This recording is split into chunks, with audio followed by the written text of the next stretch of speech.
In this lesson, we're going to graph linear equations. So think about what that says, linear equations. We're going to have equations that we're going to graph and they're linear. Linear means they're going to be a straight line. So if there's ever a point on your homework where you don't get a straight line, you know you did something wrong.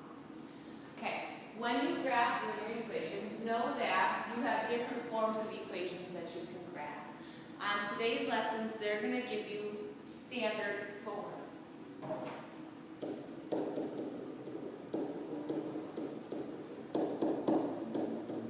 Standard form is when an equation has both variables on one side. Okay, now A, B, and C stand for numbers. So, for example, 5x plus 7y equals 10. X and y are both on the same side in the standard form. When you are graphing your equations today, you need to solve for y, kind of like we did in the last chapter, at the end of the chapter, that last section.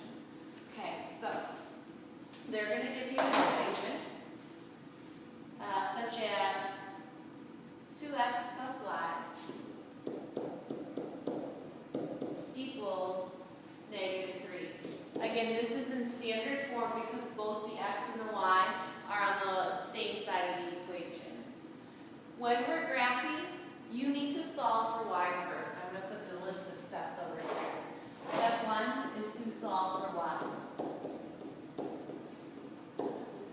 Put it in function form. If I want y to stay on this side, I need to bring everything else to the other side. So y is on the left side. On the right side, we have -2x minus 3. You could also put -3 minus 2x. It means the same thing as long as the negatives out front stay in front. Stay with it. Now that I have the equation in function form, I'm going to make a table, a t-table.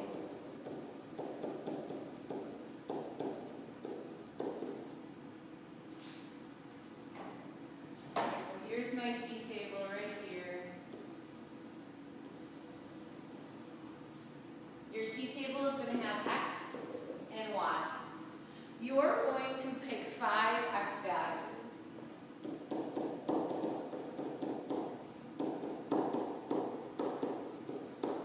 You can pick any x values that you want. Any of the numbers over here, you're going to pick them. And they can be as big or as small as you want.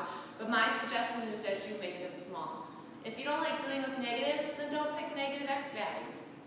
I'm going to pick -2, -1, 0, 1, and 2. The reason why I'm picking small x values is because when I graph, I don't want to make a big graph at the end. After you pick your x values, you're going to solve for y. You're going to plug those x values in.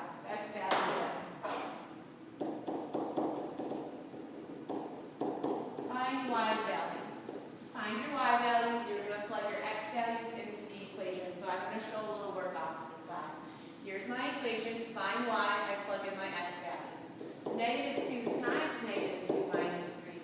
-2 times -2 is 4. 4 minus 3 is 1. Now I'm going to plug -1 in. -2 times -1 is 2. 2 minus 3 is a -1. Plug in 0. 0 minus 3 is a -3. I guess I'll put that down. -2 times 0 is 0. 0 minus 3 is a -3. Plug in 1. -2 times 1 is -2. -2 minus 3, same sign sum, is -5. And the last one.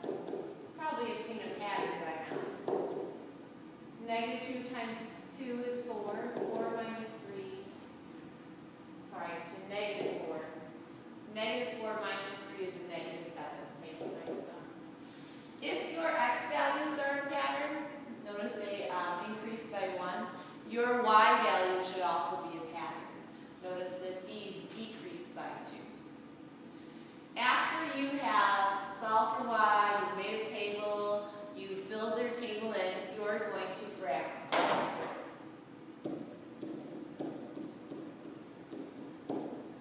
These are ordered pairs. This is an ordered pair. -2, 1, -1, 1. Now in your homework, you don't have to draw these ordered pairs in. I'm just showing you what this looks like. You're going to graph these 5 ordered pairs. Looks like I have to go to 7 on all sides.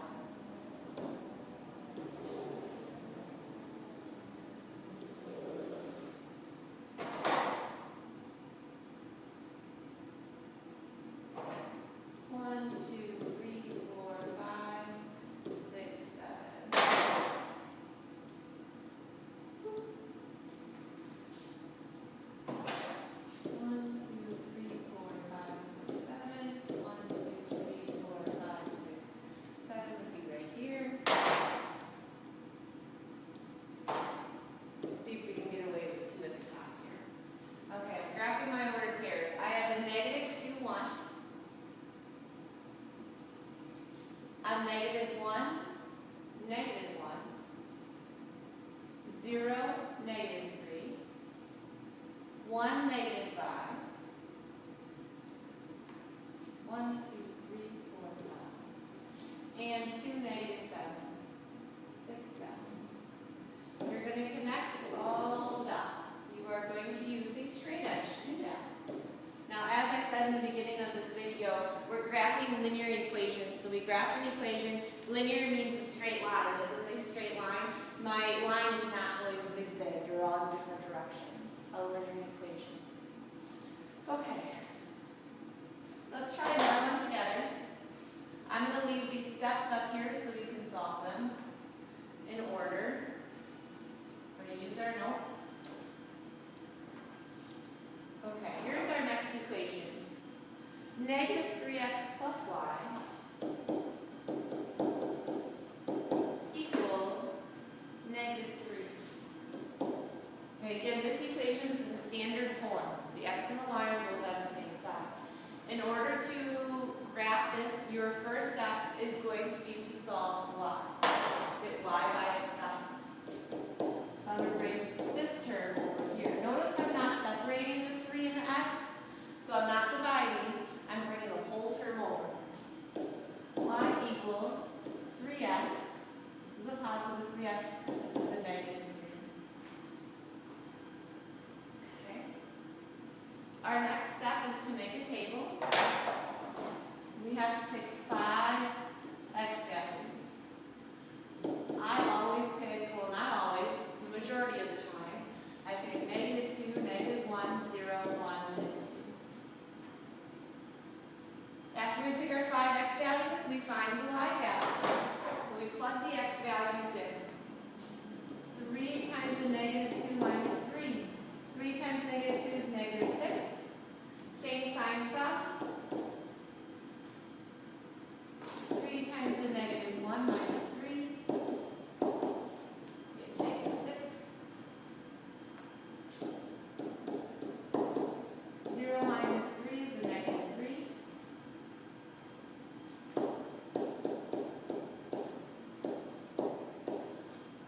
0.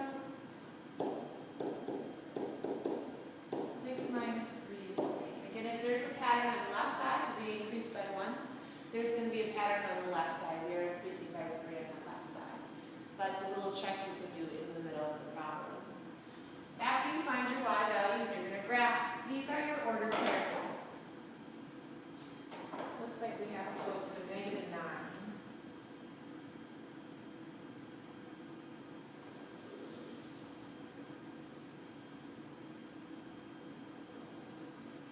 This line's going to keep on going here.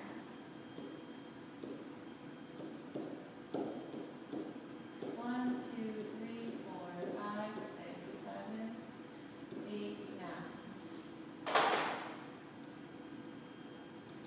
Okay, that first ordered pair is -2, -9. -2, 1, 2, 3, 4, 5, 6, 7, 8, 9. The next ordered pair is -1, -6. 2, 3, 4, 5, 6. 0, -3. 1, 0. 2, 3. And then connect your straight line, or your lines with a straight edge. Notice I'm else you're not, but on your homework you will. All right, your turn. Use those steps to graph negative 5x plus y equals 0. Okay, so we were just graphing equations with two variables. We had an x and a y. Now we're going to graph equations with one variable. Let's see here. So we're graphing equations with one variable.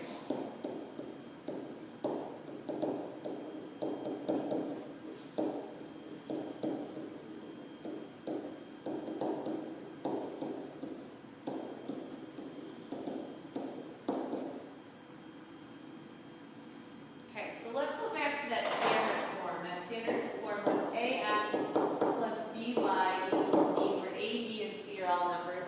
X and y are the same formula. Know that both a and b cannot be 0, but what happens if one of them is 0? So take a look here. Let's say, what happens if a is 0? This is what it looked like. A is 0. Are there any x's? No, so this is gone. And to solve for y, realize that it'd be y equals some number. Don't matter about the division sign. C divided by b would be a number. Notice that there's one variable left over. Or let's say b is 0. So we would have a number times x plus 0b equals c. Okay. There are no, this should be y, 0 y's. There are no y's, those are gone. So you're left with ax equals c. To get x by itself, you bring a over. Again, notice that x equals some number. It'd be like 10 divided by 5, so x equals a number like 5. Okay. These graphs look different. When you have two variables, like we did in the last two slides, your line is going to be a diagonal. It's going to be a slant. When you have one variable, your line is going to be horizontal or vertical. Okay, so let's take a look. Let's do an example of, y equals 3 first, because this one's here. Y equals 3, that's an example of this guy right here.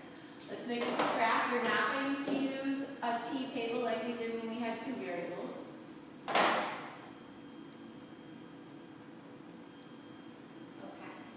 You can put little notches in. If you want to draw the numbers, you can. Okay, there it goes. This is how you would read this problem. This is how you would read this. For every value of x, y equals 3. So for any value of x, these are your x values, for any value of x, y is 3. So if you have negative 3, your y value is 3. If your x value is negative 2, your y value is 3. If your x value is negative 1, your y value is 3. If your x value is 0, your y value is 3. If your x value is 1, your y value is 3. So on and so forth. Every x value is 3. For every x value, your value is 3.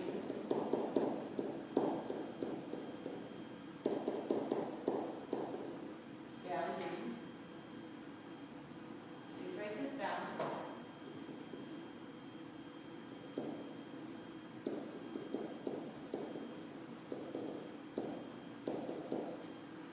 And your line would look like this. For every x value, your y value is 3. Notice it goes through the y-axis as well. Okay, so let's try an x problem. Let's say we have x equals negative 2. We're going to squeeze it in. Make another quick graph.